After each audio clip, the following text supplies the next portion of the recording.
अस्सलाम वालेकुम नाजरीन, आज हामिद मीर ने अरशद शरीफ के हक में खुलकर जबरदस्त स्पीच की और इमरान रियाज खान का नाम लेकर उनकी बात की तारीद की। आइए पहले हामिद मीर की गुफ्तगू सुनते हैं, फिर इस पर बात करते हैं। तो यहाँ पे बड़ी बात हुई है जी, मैं ज्यादा लंबी बात नहीं करूंगा। इधर एक हिकमत अमली बनाने की बात हुई है, स्ट्रेटजी कैसे बनाई जाए कि अरशद शरीफ को इंसाफ कैसे दिया जाए। यहाँ पे इमरान रियाज साहब जो है उन्होंने बिल्कुल सही कहा कि सियासतदान जो है वो तो इस काबिल नहीं है कि वो सहाफ़ियों की जिंदगी के लिए खतरात बने, लेकिन वो कभी कभी सहूलतकार बन जाते हैं। तो सियासतदान जो है उसमें वाकई जुर्रत तो नहीं होती, लेकिन वो अपनी कमजोरी और बुज़दिली की वजह से सहूलतकार जरूर बन जाता है। तो उसको सहूलतकार नहीं बनना चाहिए। हमारे यहाँ पे एक दोस्त ने भी बात की, सलीम साबी साहब ने, उन्होंने बहुत से नाम लिए, बहुत से सहाफ़ियों के नाम लिए कि अगर उनके मुकदमा कत्ल या उनकी शहादत की तहकीकात की जाती है, उसमें हम अगर अपनी इत्तेहाद का मुजाहरा करते तो शायद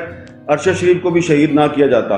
इस हवाले से भी मैं आपको एक चीज बताना चाहता हूँ। जब 2016-17 में अरशद शरीफ शहीद ने इस्लामाबाद हाई कोर्ट में एक पिटीशन दायर की और उनके वकील थे शबीर साहब, शायद उनका नाम था। उन्होंने एक पिटीशन दायर की कि जी जो हामिद मीर पे जो अटैक हुआ था तो उसकी जो इंक्वायरी रिपोर्ट है वो पेश की जाए। अच्छा, अब मैंने जब वो अखबार में खबर पड़ी तो आमिर मतीन के घर में अरशद शरीफ को मिला। मैंने उसको कहा, यार आप ने पिटीशन दायर किया? कहते हैं हाँ जी की है। तो अब मैंने उसको पूछा, यार खैरियत है, आपने क्यों पिटीशन दायर? उसने कहा जी किसी भी कमीशन का पता ही नहीं चलता, रिपोर्ट ही नहीं आती, तो कम से कम एक ये कमीशन है, इसमें सुप्रीम कोर्ट का चीफ जस्टिस जो है वो उसको हेड कर रहा था, उसकी सरबराही कर रहा था उस कमीशन की, तो ये रिपोर्ट तो आनी चाहिए ना। मैंने कहा चलो ठीक है। अब मैंने उस वक्त सोचा, माजरत से यहाँ पे हमारे पीएफयूजी की लीडरशिप भी मौजूद है, मैंने सोचा यार ये काम तो पीएफयूजी को करना चाहिए था, ये अरशद शरीफ कर रहा है। लेकिन शुक्र है कि आज अरशद शरीफ के मामले पे पीएफयूजी खामोश नहीं है। और एक बात मैं आपको मैं इसमें बहुत क्लियर हूँ, बड़ी मैं क्लैरिटी के साथ आपको बता रहा हूँ। आप जितनी मर्जी यूनिटी का मुजाहरा कर लें, आप यूएन को खत लिख दें, आप जाके हुकूमत वक्त के साथ सारे इकट्ठे होकर चले जाएं, जितना मर्जी प्रेशर डाल लें, बात वही है। 100 बातों की एक ही बात है भाई, अभी तक एफआईआर दर्ज नहीं हुई तो बात आगे कैसे बढ़ेगी? तो क्या हमारे पास कोई ऐसा रास्ता है कि एफआईआर भी दर्ज नहीं हो रही और सुप्रीम कोर्ट का चीफ जस्टिस जो है वो भी एक आज खुद नोटिस लेके और अब सिर्फ खानापूरी कर रहा है? और जिन पर शक किया जाता है, अरशद शरीफ शहीद की वालदा ने जिन लोगों को नॉमिनेट किया है उनका भी आपको पता है, तो क्या हमें इंसाफ मिल सकता है? एक सवाल है। बहुत से लोग ये कहेंगे कि इंसाफ नहीं मिल सकता। मैं ये समझता हूं कि आपको इंसाफ मिल सकता है। कभी कभी ऐसा भी होता है कि इंसाफ जो है वो आपको हाई कोर्ट या सुप्रीम कोर्ट से नहीं मिलता, आप तारीख से इंसाफ तलब कर लेते हैं, और तारीख से इंसाफ तलब करना आपका हक है।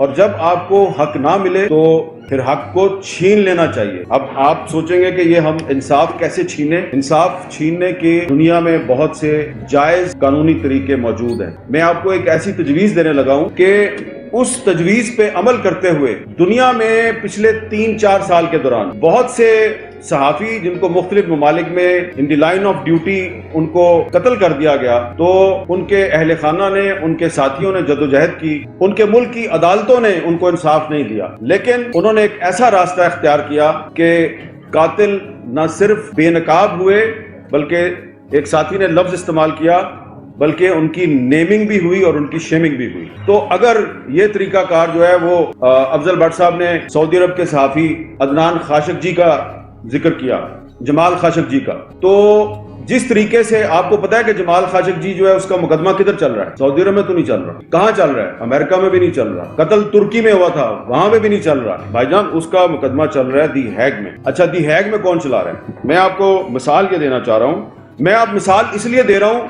मैं इससे पहले क्लियर करना चाह रहा हूं, इधर बहुत से लोग बैठे हैं और जो मैं आपको तजवीज देने लगा हूं वो काबिल अमल तजवीज है। आपको किसी हुकूमत के पास जाने की जरूरत नहीं, किसी यूनाइटेड नेशंस के पास जाने की जरूरत नहीं। ये काम आपने खुद आप कर सकते हैं with the help of civil society, लेकिन इसके लिए जुर्रत और बहादुरी की जरूरत है, भागना नहीं है। काम आप कर लेंगे, भागना नहीं है। इसके लिए ये तरीका क्या है? ये तरीका बर्ट्रैंड रसल ने इख्तियार किया था। जब 1966 में बर्ट्रैंड रसल ने एक रसल कोर्ट कायम किया पीपल्स ट्रिब्यूनल के नाम से, वियतनाम में जो अमेरिका ने वॉर क्राइम्स किए, तो बर्ट्रैंड रसल ने उन वॉर क्राइम्स के खिलाफ एक प्राइवेट कोर्ट बनाई पीपल्स कोर्ट के नाम से। اس کورٹ کا تعلق کسی حکومت سے نہیں تھا. اس کورٹ میں دنیا کے بڑے بڑے جو کانسٹیٹیوشنل ایکسپرٹ تھے, ریٹائرڈ جج تھے, پروسیکیوٹر تھے, سول سوسائٹی کے ایکٹیوسٹ تھے, ان کو بٹھایا گیا. انہوں نے باقاعدہ پروسیڈنگ کی, گواہ آئے, ان پہ جرح ہوئی, اور اس کا جو رسل کورٹ کا فیصلہ ہے, اس فیصلے کے نتیجے میں امریکہ کو ویتنام میں جنگی جرائم کا مجرم قرار دیا گیا. اور جو رسل کورٹ کا جو فیصلہ تھا وہ اس کو کسی نے یہ نہیں کہا کہ جی یہ تعصب پہ مبنی فیصلہ تھا یا ہم اس کو نہیں مانتے. اور اس رسل کورٹ کے فیصلے کے بعد امریکہ ویتنام سے اپنی فوج نکالنے پر مجبور ہوا تھا. اس رسل کورٹ کو بعد میں پیپلز ٹریبیونل کا نام دیا گیا. اور پچھلے سال دی ہیگ میں عدنان خاشق جی, ایک سری لنکن جرنلسٹ اور ایک کولمبیا کے جرنلسٹ, ان 3 صحافیوں کی جو کیس تھا اس پہ ایک پیپلز ٹریبیونل بنایا گیا. اس کی پروسیڈنگ شروع ہوئی. پھر وہ جو ٹریبیونل تھا وہ ان تینوں ملکوں میں گیا, اور اس ٹریبیونل کو سعودی عرب میں نہیں جانے دیا گیا. لیکن عدنان خاشق جی کی جو وائف ہیں, جمال خاشق جی کی جو وائف ہیں, انہوں نے اس ٹریبیونل کے سامنے آ کے اپنی سٹیٹمنٹ دی. تو اس میں یہ نہیں ہوتا کہ آپ اپنا جو ذاتی موقف ہے اس کو آپ فیصلہ بنا کے اناؤنس کر دیں, ایسا بالکل نہیں ہوتا. جس طرح کے ایک کورٹ کا ایک پورا پروسیجر ہوتا ہے, اس پروسیجر کے مطابق چلتا ہے سارا کام. اس میں جو ججز ہوتے ہیں, اس پیپلز ٹریبیونل کے جو ججز ہوتے ہیں, وہ یا تو سپریم کورٹ کے ریٹائرڈ ججز ہوتے ہیں یا بہت اچھی انٹیگریٹی اور ساکھ والے پروسیکیوٹرز ہوتے ہیں. تو ان کی تو پاکستان میں کمی نہیں ہے. تو اب آپ نے کرنا کیا ہے؟ آپ کو اگر سپریم کورٹ آف پاکستان سے انصاف نہیں مل رہا, ہائی کورٹ سے انصاف نہیں مل رہا, اور ارشد شریف شہید کی فیملی جو ہے اس کو لوئر کورٹ میں جا کے تاریخ پہ تاریخ میں ان کو وہاں پہ پیش ہونا پڑتا ہے, اور سب کو پتا ہے کہ وہاں سے تو انصاف نہیں ملے گا. تو ہم نے اور آپ نے کرنا کیا ہے؟ بڑا سمپل ہے.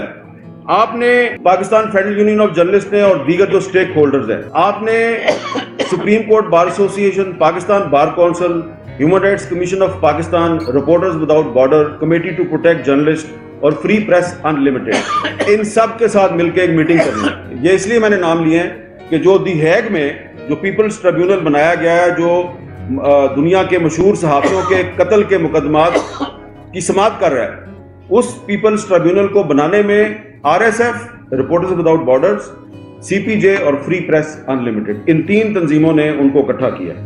اور ان 3 تنظیموں کے ساتھ اگر آپ کا رابطہ نہیں ہے تو میں آپ کا رابطہ کروا دیتا ہوں. میں خود پچھلے سال دی ہیگ میں مجھے بھی بلایا گیا تھا, میں بھی وہاں پہ گیا تھا, اور میں نے بھی وہاں پہ بات کی تھی. تو یہ کوئی مشکل کام نہیں ہے. آپ نے پیپلز ٹریبیونل بنانا ہے. آپ کے پاس بہت بڑے بڑے لائرز ہیں, آپ کے پاس بہت بڑے بڑے ججز ہیں, لیکن اس میں ہوگا کیا کہ اس کو بالکل اسی طریقے سے چلانا ہے جیسے کہ ایک پراپر کورٹ چلتی ہے. اور اس میں آپ اپنا جو پرائم سسپیکٹ ہے, ملزم, جس کا آپ سب کو پتا ہے ملزم کون ہے, وہ مالک صاحب نے ایک ملزم کا نام لیا ہے, ٹھیک ہے, وہ بھی ہوگا, اس کا نام F سے شروع ہوتا ہے. میرا خیال ہے ملزم کا نام تو B سے شروع ہوتا ہے. تو ٹھیک ہے, دونوں کو ہم ملزم سمجھ لیتے ہیں. تو جتنے بھی ملزمان ہیں ان ملزمان کو باقاعدہ ہم سمن بھیجیں گے. پیپلز ٹریبیونل کی طرف سے ان کو خط لکھا جائے گا کہ اتنے فلاں دن اتنے بجے فلاں جگہ پہ ہماری سماعت ہوگی, ہماری پروسیڈنگ ہوگی, آپ آئیں اور اپنا موقف دیں. اگر وہ نہیں آتے تو اپنا وکیل بھیج دیں. اگر وکیل نہیں آتا اس کا مطلب ہے گلٹی. جس طرح جو رسل کورٹ کا فیصلہ تھا, جو پیپلز ٹریبیونل تھا, اس کے فیصلے کی بنیاد پہ امریکہ جیسی ایک سپر پاور ویتنام سے اپنی فوج نکالنے پہ مجبور ہوئی تھی. تو میں سمجھتا ہوں کہ اگر آپ پاکستان میں پیپلز ٹریبیونل بنا دیں اور ارشد شریف شہید کا جو کیس ہے اس کو پراپر طریقے سے وہاں پہ آپ چلائیں, تو اس کے بعد نہ صرف ارشد شریف کو انصاف ملے گا بلکہ اس کے بعد سلیم شہزاد کو بھی انصاف ملے گا, موسیٰ خان خیل کو بھی انصاف ملے گا, اور حیات اللہ خان سمیت ان 160 میڈیا ورکرز کو بھی انصاف ملے گا کہ جن کو آج تک انصاف نہیں ملا, جس کا ذکر افضل بٹ صاحب یہاں بار بار کر رہے تھے. تو یہ کوئی مشکل کام نہیں ہے. اس کے لیے کسی حکومت کے پاس جانے کی ضرورت نہیں ہے, کسی یونائٹڈ نیشنز کے پاس جانے کی ضرورت نہیں ہے. یہ کام آپ کر سکتے ہیں, ہم حاضر ہیں آپ کا یہ کام کرنے کے لیے, لیکن اس کے لیے آپ کو صرف تھوڑی سی جرأت اور تھوڑی سی بہادری کی ضرورت ہے. بہت بہت شکریہ. ناظرین, آپ نے حامد میر کی گفتگو سنی. انہوں نے ارشد شریف کو انصاف دلانے کا بڑا زبردست طریقہ بتایا ہے, لیکن اب دیکھنا یہ ہے کہ اس طریقے پر عمل بھی کیا جاتا ہے یا نہیں. या इस तरीके पर अमल करके शहीद अरशद शरीफ को इंसाफ मिल पाता है या नहीं। नाज़रीन, आपकी इस बारे में क्या राय है? क्या अरशद शरीफ को इस तरीके से इंसाफ मिल सकेगा? अपनी राय का इजहार कमेंट में जरूर कीजिएगा। अगली वीडियो में मिलते हैं, तब तक के लिए अल्लाह हाफिज।